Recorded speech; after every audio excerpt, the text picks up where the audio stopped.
हुए Nicolas Maduro ने खुद को बेगुनाह बताया है। सोमवार को उन्होंने जज के सामने दावा किया है कि वो अब भी वेनेजुएला के राष्ट्रपति हैं।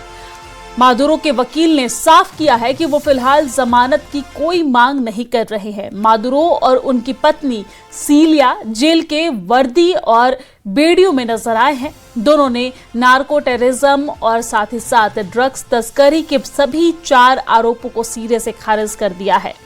कोर्ट रूम में मादुरो काफी आक्रामक दिखे और कहा कि मुझे काराकस में मेरे घर से अगवा किया गया है। जज ने कहा कि मामले की अगली सुनवाई अब 17 मार्च को होगी। सुनवाई के बाद दोनों को दोबारा कड़ी सुरक्षा में जेल भेज दिया गया। अमेरिकी सेना ने 3 जनवरी को ऑपरेशन एब्सोल्यूट रिजॉल्व के तहत उन्हें काराकस से पकड़ा था।